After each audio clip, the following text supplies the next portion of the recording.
Jeopardy's Ken Jennings has lost his cool after a contestant confessed he instantly rejected the game show's phone call to return. The Jeopardy host turned to the camera in a desperate plea for people to pick up the phone. Former champion Ken, 49, is hosting a 2.5-month Champions wildcard tournament. The special kicked off on Monday, inviting back 1, 2, and 3-time winners from season 37 and 38. Joe Feldman, a technology professional from Bethesda, Maryland, faced Amanda Gansk, a product marketing manager from Austin, Texas, and Brendan Sargent, a small business owner originally from Worcester, Massachusetts. During Thursday's interview segment, Ken turned to Joe, a former two-day champion, to ask when he got the call to return. "Please call US." Ken began, "When it came time to get you back on this competition, we had some difficulties, right?" Joe admitted, "I was sitting at my office, unknown number, you know what that means, instant reject. I started reading the transcript in my voicemail, and it was hit and miss. The words were gargled, but the word Jeopardy did come through correctly. So I was able to call back and work everything out." Ken turned to the camera and said, "I guess the moral at home is if you get a crazy garbled voicemail with just the word Jeopardy." The host's expression morphed into a wide-eyed stare. "Please call us. We're trying to find you." Fans react, "Really? Jeopardy!" Contestants send producers 5 topics they can be asked during the interview portion. Fans on Reddit were bothered that the story was selected since some people wait decades to get on Jeopardy. One person wrote in a thread, "I'm surprised the show considers I screen calls from unknown numbers, so there was a brief delay before the Jeopardy team got in touch with me, such a riveting story that they've chosen it to be featured so many times now." Nothing against the contestants, who are obviously being given limited prompts, but it seems to me that much of the life has been drained from the interview segments this season. Another fan wrote, "Isn't there a way to have Jeopardy show up in recipient's caller ID? I realize scammers are able to do that, but at least prospective contestants would know to take the call." A third wrote, "Do the casting folks not reach out via text and/or email as well? Is it really only a phone call?" A contestant last month also told Ken he ignored 3 calls from Jeopardy, as it was an unknown number and he's a classic millennial. "Would it kill you to pick up the phone?" the host exclaimed then. Scores going into Final Jeopardy were extremely close, with Brendan at $15,800, Amanda, who only bet $3,000 on the last Daily Double, at $11,000, and Joe at $12,800. Final Jeopardy! Under Global Geology read, "In this nation of 360,000 people, you can walk along the boundaries of the Eurasian and North American tectonic plates." Only Joe was correct with Iceland, adding $10,000 with $22,800 and looking happy enough to advance, but certainly not thrilled. What is he wearing?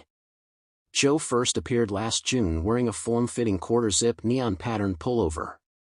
Joe went viral for his outfit since he seemed a little underdressed for Jeopardy. Casual Joe, one fan posted on X, formerly Twitter, at the time, as another echoed, "Casual Tuesday." A third wrote, "Who know? Clothing is usually irrelevant, but a yoga shell suit won't do." A fourth wrote, "Joe came straight from a bike race." While a fifth spun up, "Why does Joe look like he has Jeopardy at 7 and the Tour de France at 7:30? And yet another fumed, "Whatever the hell Joe is wearing is a disgrace to Jeopardy. Surprised his bike helmet isn't on the podium." Get clued in on Champions Wildcard. Champions Wildcard has invited back a massive 108 past players and is a brand new tournament.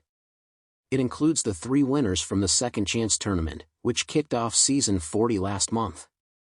Each leg of the special will feature 27 contestants, with 9 quarterfinals, 3 semifinals, and a 2-part final where one winner will emerge. Then, the slate will be wiped clean, and there will be 3 more rounds, each running for 3 weeks. There will be 4 winners by the time Champions Wildcard ends on December 18th. Each gets a $100,000 grand prize and a 2023 Tournament of Champions slot. The 2023 Tournament of Champions begins airing on December 19th. Aside from not having new contestants or regular episodes, Another big change to season 40 is the co-host arrangement. Ken is hosting almost the entire season solo, and mayim Bialik is not involved as it stands. She bowed out as a member of SAG-AFTRA, a big shakeup since she and Ken were tapped to split hosting after Alex Trebek's death in 2020. It's not for me to personally judge anyone else's decision, but I am a union supporter, Mayim told Vanity Fair last Friday in her first public statement. The other major change is the questions. The game show is reusing clues from past seasons while without its writers, who are returning this week. Showrunner Michael Davies earlier explained on the Inside Jeopardy! Podcast that it wouldn't be fair to have new contestants making their first appearance on the show with material that isn't origin. The material that we're going to be using is a combination of material that our WGA writers wrote before the strike, which is still in the database, and material that is being redeployed from multiple seasons of the show. Davies also announced a $1,000 bump in consolation prizes and said that he admires and misses the show's beloved writers. The news caused a scathing response from Masters winner James Holzhauer, who took to the platform X, formerly known as Twitter, to call out the show at the time. If you don't have time to listen, here's the executive summary of today's announcement, James, 39, wrote, sharing a link to the podcast episode. 1 to 2 o'clock, Jeopardy's writers are invaluable and we couldn't produce the show without them, he continued. 2 to 1500 hours, here is how we will produce the upcoming season without them. When will regular episodes be back? Execs also explain the updated timeline on the latest episode of the podcast Inside Jeopardy! Even in light of the now-resolved Hollywood strikes, mayim nor regular contestants will be back for quite some time. This 2023 talk will be longer than in years past and feature its own second chance competition, another Champions wildcard, and finally, the actual talk. They shared that tournament play is the #1 priority and we will have 16 weeks of regular episodes at the end of the year. That means we won't see new contestants until April, with just 4 months of regular play this year out of 11 months. One person reacted on Reddit, apparently, we're not getting any regular Jeopardy! Until April 2024. Nearly 2/3 of this season will be tournaments. So yeah, way too much. Oh my god, is it really until April? That's absolutely wild, wrote another. Because mayim doesn't host tournament play, she will most likely return in April.